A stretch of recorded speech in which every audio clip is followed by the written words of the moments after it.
말씀은 골로새서 말씀입니다.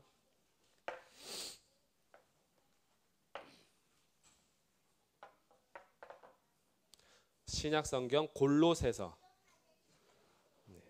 신약 324쪽 에베소서, 빌립보서, 다음에 골로새서.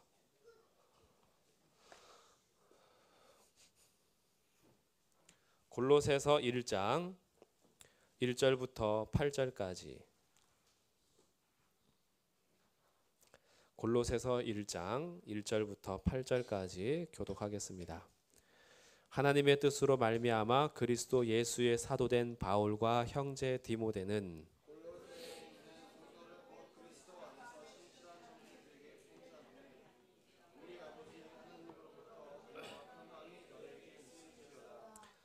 우리가 너희를 위하여 기도할 때마다 하나님 곧 우리 주 예수 그리스도의 아버지께 감사하노라.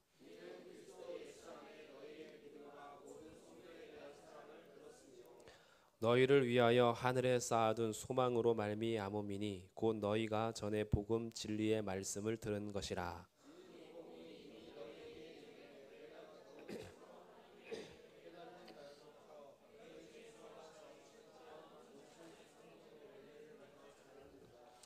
이와 같이 우리와 함께 종된 사랑하는 에바브라에게 너희가 배웠나니 그는 너희를 위한 그리스도의 신실한 일꾼이요 성령 안에서 너희 사랑을 우리에게 알린 자니라.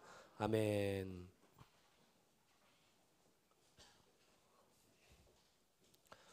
저희가 시편의 말씀을 금요일마다 나누는 중에 있었고요. 7월과 8월 여름에는 골로새서 말씀을 함께 나누고 골로새서가 끝난 이후에 다시 시편 말씀을 나누려고 합니다.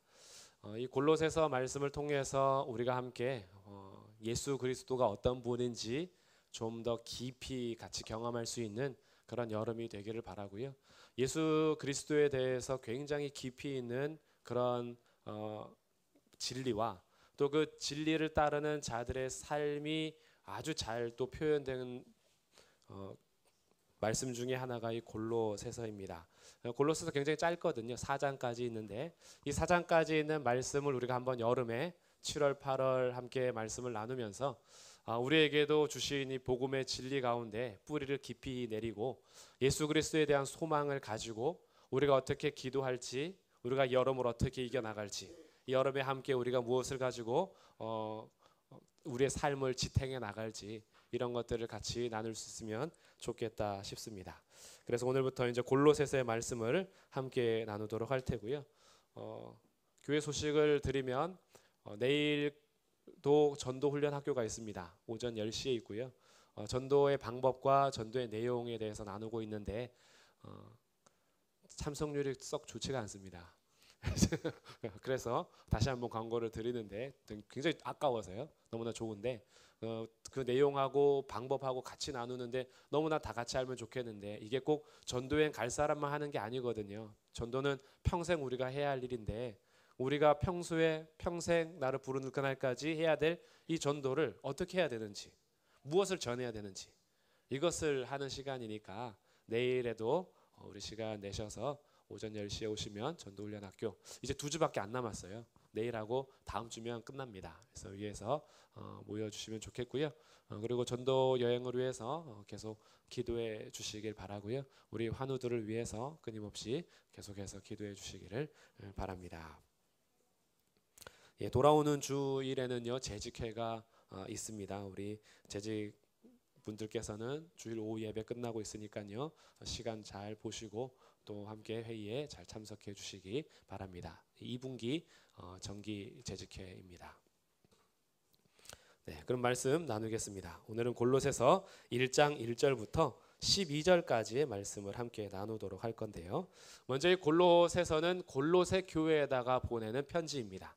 그 누가 보내느냐 봤더니 1장 1절에 하나님의 뜻으로 말미암아 그리스도 예수의 사도된 바울과 형제 디모데는 라고 바울이 함께 대표가 되어서 골로새 교회 성도들에게 편지를 보내는 것을 알게 됩니다.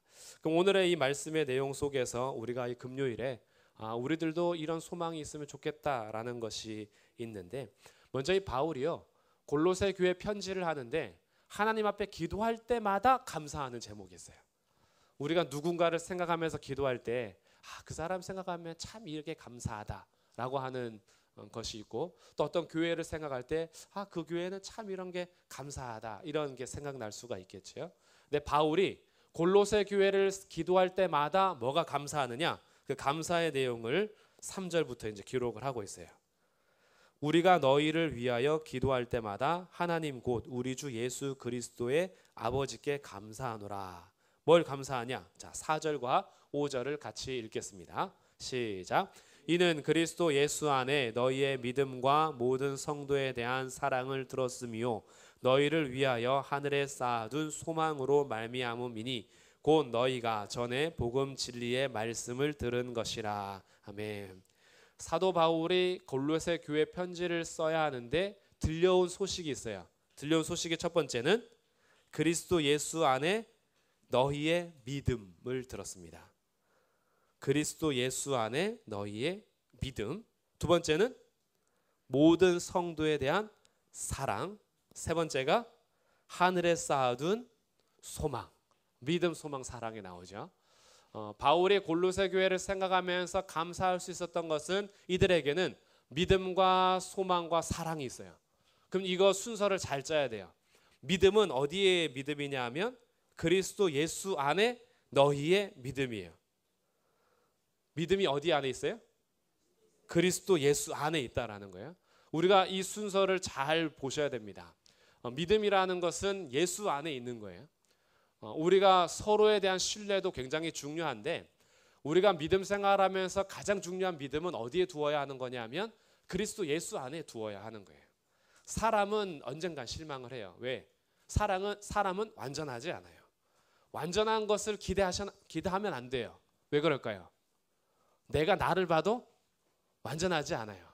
나도 나한테 실망을 많이 하는데 다른 사람이야 오죽하겠습니까? 그러니까 우리들이 서로 신뢰할 만한 사람이 되어야 하는 건 맞아요. 신실한 자들이 되어야 해요. 그러나 우리의 믿음은 사람에게 두는 게 아니에요. 우리의 믿음은 그리스도 예수 안에 두는 거죠. 우리가 근데 믿음을 왜 자꾸 상실하고 실족하다가 하냐 하면 믿음의 대상이 자꾸 사람이 되는 경우가 있어요. 아주 유명한 목사님이 갑자기 타락했을 때 뉴스 보니까 그 목사님 옛날에 안 그랬는데 요즘 보니까 엉망이네. 그러면서 나도 실족했어. 믿음이요, 사람에게 있는 게 아니에요. 아무리 내가 존경했던 분이 무너졌더라도 우리의 믿음의 기초는 그 존경받아야 되는 그 목사님께 있었던 것이 아니라 우리의 믿음은 예수 그리스도께 있는 거예요. 이것을 우리가 잘 세워야 돼요. 그러니까 우리의 믿음을 자꾸 어디에 뿌리 내려야 하냐 하면 사람에게 믿음의 뿌리를 내리려 하지 말고 그리스도 예수님께 믿음의 뿌리를 내리셔야 돼요. 근데 우리는 자꾸 사람에게 믿음의 뿌리를 내리려고 해요. 그러니까 그 사람이 무너질 때 나도 같이 무너지는 거죠. 사람에게 믿음의 뿌리를 내리면 언젠가 무너집니다. 결코 그 사람이 완전하지 않아요. 완벽하지 않아요. 믿음의 뿌리는 예수님께 두셔야 돼요. 그러면 이 믿음을 잘 자라게 하려면 누구를 잘 알아야 될까요? 예수님을 잘 알아야죠. 교회 와서 옆에 있는 분 아는 것보다 예수님 더 잘 아셔야 돼요. 우리는 서로도 굉장히 중요해요. 무시하자는 게 아니에요. 믿음은 어디에 있냐면 그리스도 예수 안에 있다라는 거예요. 그러니까 우리의 믿음의 대상은 오직 한 분, 예수님이 되는 거죠. 그러니까 사람이 실망스럽더라도 믿음이 흔들리면 안 돼요. 왜? 이 믿음은 어디에 있는 거예요? 예수님께 있는 거예요. 그러니까 이제부터 옆 사람을 굉장히 무시해도 되겠구나 라고 생각하시면 두 번째에 걸려요. 자, 두 번째가 뭐냐? 사랑인데, 사랑은 누구에 대한 사랑이에요? 모든 성도에 대한 사랑을 들었다라는 거예요. 믿음은 그리스도 예수 안에 두는 거지만 이 믿는 자들은요, 누구를 사랑하냐면 내 이웃을 내 몸과 같이 사랑합니다. 이 믿음이라는 것은 이미 하나님 사랑과의 관계에서 나타나는 것이고요. 하나님을 사랑하는 믿음의 사람이 수평적으로 삶을 이어가려면 성도에 대한 사랑인데, 내가 좋아할 만한 성도들만 사랑하는 것이 아니라 모든 성도에 대한 사랑. 그렇죠? 앞에 보니까 어느 성도에 대한 사랑, 몇몇 성도에 대한 사랑이 아니라 어떻게 해요? 모든 성도에 대한 사랑. 그러니까 우리의 믿음 생활이 길어지고 깊어지면서 사랑하지 못할 대상들이 점점 줄어드셔야 돼요. 만약에 신앙생활 하면 할수록 사랑의 대상이 점점 줄어들고 있으면 이게 문제예요. 사랑하지 않는 사람이 점점 줄어야 되는데 신앙생활 한 3, 40년 해보니까 내가 믿고 사랑할 사람은 당신밖에 없어 라고 숫자가 자꾸 줄어들어서 한 명하고만 교제하고 있다. 이거 뭔가 지금 잘못 뿌리를 내리고 있는 거예요. 그러니까 옆에 있는 분들은 우리가 사랑해야 될 대상인 거예요. 모든 성도에 대한 사랑이 골로새 교회에 있었다라는 거죠. 그래서 하나님께 감사했어요. 너무 감사하다. 성경에 나오는 교회들이요, 오늘날 21세기의 교회들하고 달라요. 우리들은 한 3, 40명 모이면 되게 적은 교회잖아요. 초대교회는 3, 40명이 보통 교회예요. 원래 그 정도밖에 안 모여요. 그러니까 막 대형교회 1000명, 10,000명 이런 교회는 초대교회 때 있었던 교회들이 아니에요. 가정에서 모일 수 있을 만한 공동체였으니까. 그러니 오늘날 우리 교회하고 이제 비슷하다고 보시면 돼요. 그러니까 작으면 뭐예요? 서로에 대해서 잘 알까요? 잘 모를까요? 잘 알죠. 잘 알면 사랑할 만한 해요? 안 해요? 안 하죠. 몰랐을 때는 좀 사랑할 수 있는데 알고 보니 그 사람 못 사랑하겠어. 이렇게 되는데 골로새 교회 성도들은 어떻게 해요? 알수록 사랑의 깊이가 깊어졌어요. 이것을 들으니 하나님께 감사하게 되는 거죠. 모든 성도에 대한 사랑을 들었다. 그러니 이제 오늘 우리가 대상을 분명히 하자는 거죠. 믿음은 어디에 둬요? 예수님께 두고 누구를 사랑해요? 옆에 있는 성도, 앞에 있는 성도, 뒤에 있는 성도 사랑해야 돼요. 그래서 우리의 사랑의 범위가 점점 넓어져야 될까요? 좁아져야 될까요? 넓어져야죠. 나중에는 정말 나중에 우리 머리가 희끗희끗하고 우리 권사님들처럼 딱 됐을 때 우리 앞에 계신 권사님들은 그래 그럴 수 있어 다 사랑해. 그래 그럴 수 있어 다 사랑해. 그럼 이제 우리 젊은 권사님들은 뭐라 그래요? 사랑은 무슨 개풀이. 지금 이게 사랑할 거요? 따질 때지. 이거 지금 제대로 해야 될 거 아니에요. 그래서 뭔가 딱 잣대를 들고 제대로 해 말어라고 하지만 우리 이제 나중에 됐을 때는 괜찮아. 그럴 수도 있어 라고 딱 품어줄 수 있어야 되는데 점점 나이가 들수록 더 재. 안 돼. 이러면 안 돼. 이거 교회 꼴이 되겠어? 라고 점점 재면은 우리의 사랑의 깊이가 자꾸 좁아지는 거예요. 그러니까 우리들의 사랑의 깊이와 넓이는 점점 넓어져야 돼요. 예전에는 못 받아줬던 성도도 생각해 보니까 그도 그럴 수 있겠다. 이렇게 점점 마음이 넓혀져야 되겠죠. 그러면 소망은 어디에 두느냐? 자, 소망은 어디에 두냐? 5절 보니까 너희를 위하여 어디에 쌓아뒀어요? 하늘에 쌓아둔 거예요. 하늘에. 우리의 소망은 이 땅에 쌓아두는 게 아니에요. 신앙생활 40년 했는데 땅에 쌓아둔 게 하나도 없어. 야, 내가 그렇게 기도했는데 남은 평수가 별로 없어. 야, 우린 난 소망이 없다. 신앙생활 50년 하면 뭐하냐? 이 땅에 쌓아둔 게 없는데. 근데 우리의 소망은 이 땅에 쌓아두는 게 아니에요. 우리의 소망은 하늘에 쌓아두는 거예요. 그러니까 실패한 게 아니에요. 50년 신앙생활 했는데도 이 땅에 혹시 한 평의 집을 내 이름으로 가진 게 없다라고 해서 실패한 게 아니에요. 우리의 소망은 여기다 쌓아두는 게 아니에요. 내 이름으로 된 통장에 돈이 별로 없어서 에휴 주님 한 그래도 열심히 기도하면 통장에 돈이 확 불 줄 알았는데 무슨 계속 마이너스야. 이제 소망이 없어 라고 이 땅에 통장 보면서 소망을 찾을 것도 아니에요. 우리의 소망은 하늘에 쌓아두는 거예요. 그러니까 우리 믿음의 삶이요 자꾸 거꾸로 가면 안 돼요. 사람들은 믿음의 대상이 되었다가 자꾸 실망을 하고 그 다음에 소망은 자꾸 땅에 쌓아둬서 뭔가 신앙생활 열심히 하면 땅에 많이 쌓일 것 같았는데 안 쌓여서 실망하고 이러시면 안 되는 거예요. 우리의 믿음은 그리스도 예수 안에 두고 성도들은 사랑의 대상이고 우리의 소망은 하늘에 쌓아두는 겁니다. 이런 골로새 교회를 생각하면서 바울이 감사하기도 했는데 우리 교회 성도들을 보면서도 바울이 저 천국에서 신성교회를 생각할 때마다 감사하노라 이러면 좋겠어요. 아멘? 네, 아멘. 정말 우리 서로 생각하면서 흩어져 있을 때 야 그래도 우리 성도님들 생각하면 그래도 우리는 예수 안에 믿음이 있고 성도 간에 사랑이 있고 우리의 소망을 하늘에 쌓아두고 있으니 하나님 감사합니다. 이렇게 감사할 수 있는 그런 것이 우리의 모습이 되어야겠죠. 근데 이게 저절로 되느냐? 그렇지가 않아요. 알겠다 이거죠. 우리의 믿음을 예수께 두고 성도는 사랑하고 소망은 하늘에 쌓아두는 거 알겠다 이거예요. 근데 이게 저절로 되는 것이 아니라 어떻게 되느냐? 5절에 보니까요. 이렇게 될 수 있는 이유가 있어요. 5절 두 번째 줄에 곧 너희가 전에 복음 진리의 말씀을 들은 것이다. 믿음과 사랑과 소망이 제대로 뿌리를 내리려면 뭘 들어야 된다는 거예요? 복음 진리의 말씀을 들어야 된다는 거죠. 결심해서 되는 게 아니라 복음의 뿌리를 내릴 때 가능한 거예요. 진리의 말씀에 우리 뿌리 내릴 때 믿음과 소망과 사랑이 제대로 뿌리를 내리는 겁니다. 그래서 믿음의 뿌리를 내리면, 복음의 뿌리를 내리면 6절 이 복음이 이미 너희에게 이름에 너희가 듣고 참으로 하나님의 은혜를 깨달은 날부터 너희 중에서와 같이 또한 온 천하에서도 열매를 맺어 자라는도다. 복음을 제대로 듣고 뿌리를 내리면 결국 열매가 맺혀지게 되어 있어요. 열매를 맺어 자라난다라는 것이요, 창세기에서 사람에게 명령할 때 생육하고 번성하라, 이런 복이 성취가 되는 거예요. 하나님의 질서 가운데 있을 때 생육하고 번성하는 삶. 그래서 주님께서 열매를 맺어가게 하는 삶, 나의 삶에 복음의 뿌리를 내릴 때 정말 하나님께서 열매를 맺어 자라나게 하시는 거예요. 왜? 우리가 어디에 붙어 있는 거예요? 복음을 듣고 복음에 붙어 있다라는 것은 예수님께 붙어 있다라는 거예요. 가지가 포도나무신 예수님께 붙어 있으면 저절로 열매를 맺는 겁니다. 생명이기 때문에. 예수님이 생명이기 때문에 생명신 예수님께 붙어 있으면 열매가 맺혀지는 것이 자연스러운 결과인 거죠. 생육하여 번성하는 이런 삶이 약속되어 있는데, 우리가 복음 진리의 말씀을 듣고 우리의 믿음과 사랑과 소망을 제대로 뿌리내리면 우리 안에서도 온 천하에서도 열매를 맺어 자라나는 것을 보게 돼요.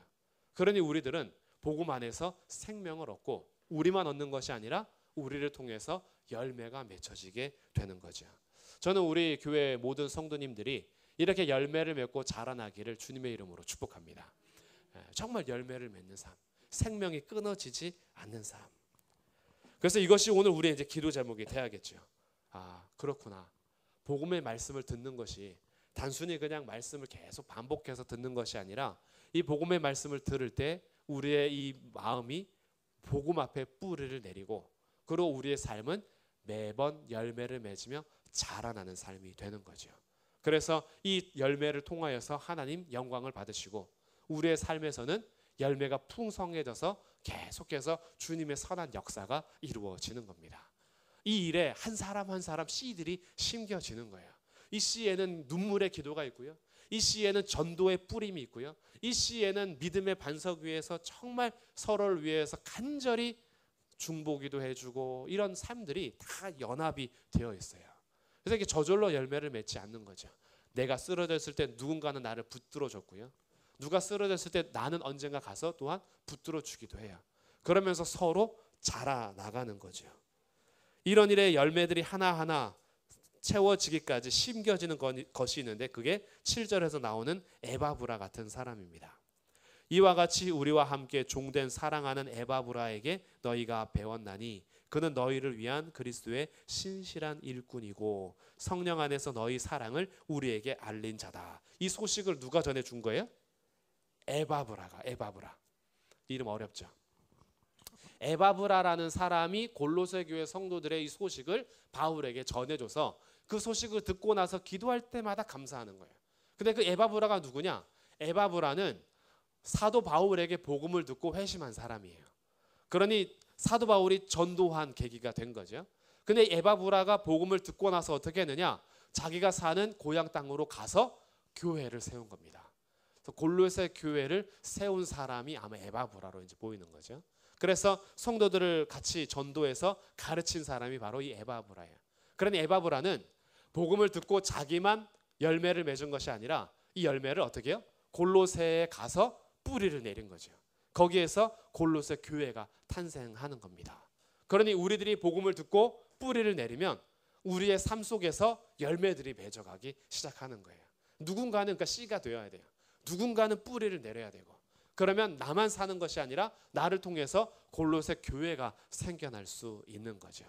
우리의 가정이 이런 가정이 되기를 바라고요. 내가 속한 공동체가 이렇게 생명의 열매가 맺기를 바라요. 이런 에바브라가 오늘도 필요한 겁니다. 에바브라. 아, 나도 우리 집에서 에바브라가 돼야 되겠구나. 나도 내가 사는 직장에서, 내가 사는 지역에서 에바브라와 같은 사람이 되어야겠구나. 복음 진리를 계속 듣고 나서 그곳에서 계속 열매를 맺는 삶. 그래서 이렇게 너무나 완전한 것 같지만, 그러나 골로새 교회가 문제가 없었던 건 아니에요. 앞으로 이제 문제도 조금씩 나오긴 할 텐데, 이런 골로새 교회를 생각하면서 기도 제목이 이제 나오는 것이 9절부터 12절입니다. 믿음과 소망과 사랑의 열매를 계속 맺어가는 교회이지만, 그럼에도 불구하고 바울은 끊임없이 그들을 위해서 기도할 거예요. 그래서 9절, 이로써 우리도 듣던 날부터 너희를 위하여 기도하기를 그치지 아니하고 구하노니 하면서 7가지의 기도 제목이 나오는 겁니다. 이 7가지를 표시해 두셨다가 우리들의 기도 제목이 되면 좋겠다 싶어요. 먼저 첫 번째, 9절 한 3번째 줄에 신령한 지혜와 총명에 하나님의 뜻을 아는 것으로 채우게 해 주십시오. 지혜와 총명을 구하는데 하나님의 뜻을 아는 것. 우리가 자녀들을 위해서 지혜와 총명을 구할 때는요, 오해할 때가 있어요. 하나님 지혜와 총명을 주셔서 시험 100점 맞게 해주십시오. 이렇게 이제 기도하잖아요. 하나님 지혜를 주셔서 좋은 대학 가게 해주십시오. 이것이 지혜와 총명으로 굉장히 좀 이 땅에 쌓아두는 소망으로 낮춰질 때가 있는데, 지혜와 총명이 제대로 오면요, 하나님을 알게 됩니다. 하나님의 뜻을 알게 돼요. 하나님의 뜻을 알고 하나님을 알면요, 세상에서 주는 어떠한 지식보다요, 세상을 볼 줄 아는 통찰력을 가지게 돼요. 하나님의 뜻을 갖는 것이 정말 얼마나 귀한지 몰라요. 기도하고 이제 저 혼자 여기서 기도하고 있을 때 아이들이 오거든요. 요즘에 노느라고 또 잘 안 와요. 예전에는 줄 서서 왔다 갔는데 오면은 꼭 기도해요. 지혜와 명철함 주셔서 하나님 알게 해주십시오. 이것이 우리의 기도 제목인 거죠. 오늘은 놀더라도 와서 기도하고 가. 그래서 첫 번째, 우리가 기도할 수 있는 거예요. 이것이 근데 자녀들 세대에만 있는 것이 아니라 우리들도 필요해요. 우리도 신령한 지혜와 총명에 하나님의 뜻을 아는 것으로 채워주십시오. 하나님의 뜻을 아는 것. 두 번째, 주께 10절입니다. 주께 합당하게 행하여 범사에 기쁘시게 하고, 우리의 삶이 범사에 하나님 기쁘시게 하는 합당한 삶이 되기 위해서 기도하고 있어요. 세 번째, 모든 선한 일에 열매를 맺게 하시며, 우리가 아무리 씨를 뿌려도 열매가 잘 안 보일 때가 있어요. 그래서 기도하는 거예요. 하나님, 우리 교회가 하는 선한 일, 성도로서 살아간 우리의 선한 일에 열매를 맺게 해주십시오. 우리 전도여행을 위해서도 이렇게 기도해 주세요. 하나님, 전도하러 가는 그 일에 열매 맺게 해주십시오. 이런 것들이 우리 기도 제목이 되는 거예요.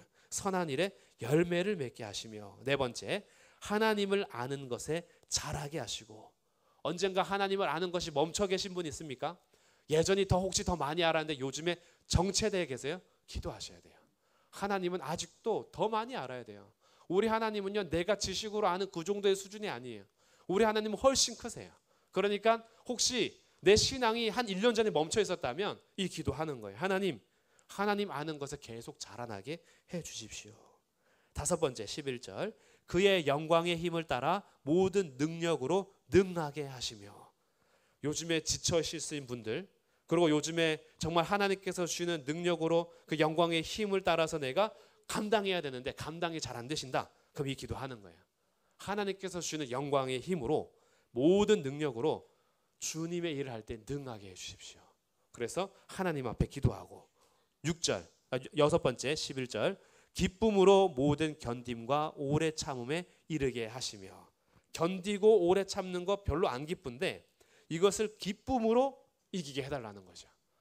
이 세상을 살아가면서 성도로서 당하는 고난이 있을 뿐 아니라 이 땅에서 살아가는 것 자체가 굉장히 힘듦이 있어요. 근데 예전에는 견뎠어. 그래도 참을 수 있었어. 요즘에 막 참지 못해서 화병 나신 분 혹시 계세요? 막 이 분노 조절 장애가 남 얘기인 줄 알았는데 내 얘기야. 알고 보니 막 요즘에 화가 나가지고 막 잠을 못 이루시는 분이 계시다. 기도하셔야 돼요. 하나님, 기쁨으로 견디게 해주십시오. 전에는 기쁘진 않더라도 견디긴 했는데 요즘엔 견디는 것도 힘들어요. 막 죽겠어요 이러신 분이 있으면 이게 여섯 번째 기도의 제목이에요. 기쁨으로 견디게 해주십시오. 기쁨으로 참게 해주십시오. 그리고 일곱 번째 12절입니다. 같이 읽어보겠습니다. 시작. 우리로 하여금 빛 가운데서 성도의 기업의 부분을 얻기에 합당하게 하신 아버지께 감사하게 하시기를 원하노라. 이 12절의 일곱 번째 기도 제목은요, 교회가 뭔지를 알 때 깊이 알 수 있는 기도예요. 이게 그냥 우리로 하여금 빛 가운데서 성도의 기업의 부분을 얻기에 합당하게 하신 아버지께 감사하기를 원하노라. 도대체 이게 무슨 의미야? 곱씹으셔야 되는 기도 제목이에요. 이게 이와 같은 겁니다. 오늘 우리가 성도가 된 것, 교회가 된 건요, 하나님께서 허락하신 우주적인 교회의 한 부분이 된 거예요. 교회는 우리만 있는 것이 아니에요. 우리만 있는 것이 아니라 교회는 정말 큽니다. 우주적이에요. 지금 죽은 성도들은요, 천국에서 천국 백성으로 여전히 살아 있어요. 그리고 살아있는 이 땅에도 교회가 수없이 많습니다. 이런 교회 중에 우리가 한 부분이 된 거예요. 그런데 이런 빛 가운데서 성도의 기업의 부분을 얻기에 합당하게 하신 아버지가 계시기 때문에 우리가 교회의 한 부분이 된 거예요. 이것을 감사하기를 원한다는 거죠. 근데 이게 누구 때문에 그런 거예요? 12절에 보니까 우리로 하여금, 우리 때문에, 우리로 하여금 성도의 기업의 한 부분을 그래도 합당하게 하신 하나님 아버지께 감사하기를 원한다. 그러니 내가 교회가 된 것이 감사한데 어떻게 교회가 됐나 했더니 나에게 복음을 전해준 그들이 있어요. 거기에 대한 감사를 잊지 않는 겁니다. 나에게 복음을 전해준 사람, 내가 성도가 되도록 기도해 준 사람, 내가 예수님을 거부하고 믿지 않을 때 뒤에서 끊임없이 나를 위해서 기도해주고 복음을 전하고, 내가 그 사람한테 몹쓸 말도 참 많이 했는데 포기하지 않고 나를 끝까지 붙들어줘서 그들로 하여금 내가 성도의 영광스러운 한 기업의 부분이 되게 하신 그것을 생각하니 아버지 앞에 너무나 감사한 거예요. 그러니 우리는 빚진 자로 사는 겁니다. 그런 분이 있었기 때문에 오늘 내가 교회로 사는 거예요. 그러니까 우리들도 교회로서 이 부분을 감당하는 거죠. 그러니 오늘 이 기도 제목 7가지는요, 개인적으로 하나님을 아는 것, 하나님 앞에 잘하는 것, 열매를 맺는 것, 이거 개인적인 삶인 것 같은데 사실은 아니에요. 우리 개인적으로 하나님을 알아가고 하나님께 자라나가고 선한 열매를 맺어가는 삶은 교회가 유익을 같이 얻는 거예요. 교회가 함께 자라나는 거고요. 그 안에서 내가 한 부분을 감당하고 있는 것이며 나도 누군가의 기도 때문에 사실은 열매가 된 것이고요. 그래서 이 기도는 모든 교회들이 같이 해야 되는 기도 제목인 거죠. 그래서 바울이 골로새 교회를 위해서 기도하고 있는 내용을 편지에다가 쓰고 있는 겁니다. 하나님을 아는 지식, 열매 맺음, 공동체를 벗어나서 그런 것이 아니다. 그래서 우리의 지혜와 우리의 총명, 우리의 자라남, 우리의 능력, 우리가 기쁨으로 견디는 것, 우리가 열매를 맺는 삶, 주님 앞에 합당하게 행하는 삶, 이것은 결코 개인적으로 살아가는 삶이 아니에요. 우리는 신앙생활을 자꾸 개인적인 어떤 능력으로 제한하거나 개인적인 어떤 기쁨으로만, 그리고 내가 누리거나 개인적인 어떠한 모든 능함으로 해낼 수 있는 것으로 개인적인 열매로 생각하는 경우가 많은데, 사실 성경은요, 이 개인적으로 도대체 볼 수가 없어요. 성도 자체가. 성도는 너희로 이루어져 있거든요. 우리는 한 지체이고요. 그렇기 때문에 내가 열매를 맺지 못하는 것은 교회가 열매를 맺지 못하는 것이고, 내가 열매를 맺는 것은 교회가 함께 열매를 맺는 것이 돼요. 내가 하나님 안에서 자라나가는 것은 우리 교회가 같이 자라나가는 거고요. 내가 하나님 안에서 지혜와 총명을 얻는 것은 우리 교회가 같이 지혜와 총명을 얻는 것이 됩니다. 그래서 하나님께서 우리를 합당하게 하신 것에 감사하면서 기도하게 되는 거죠. 이 기도의 내용이 오늘 우리 기도 제목이 되길 바라면서 오늘 골로새서 말씀을 함께 나누고자 해요. 그래서 오늘 다시 정리하면 먼저 첫 번째 3절, 4절, 5절에 나온 것처럼 우리에게도 믿음과 사랑과 소망, 열매가 맺혀져야 할 테인데, 믿음은 예수 안에, 사랑은 성도에 대해서, 소망은 하늘에 쌓아두어야 한다. 이것이 가능한 이유는 두 번째, 복음 말씀을 들을 때, 복음의 말씀에 뿌리를 내릴 때, 그래서 우리의 삶이 복음의 뿌리 내리는 삶이 되기 위해서 기도한다. 세 번째, 나도 에바브라와 같은 사람이 되어야겠다. 내게 주신 말씀을 나도 어딘가에는 열매 맺는 삶을 살아야 되는 것. 그리고 네 번째가 이 기도 제목 7가지가 돼요. 우리도 이렇게 기도해야겠구나 라는 것을 가지고 이 골로새서의 말씀을 우리 같이 곱씹으시면서 바울이 기도했던 내용에 따라서 우리가 기도하면서 우리 교회도 하나님 안에서 계속해서 자라나가며 열매가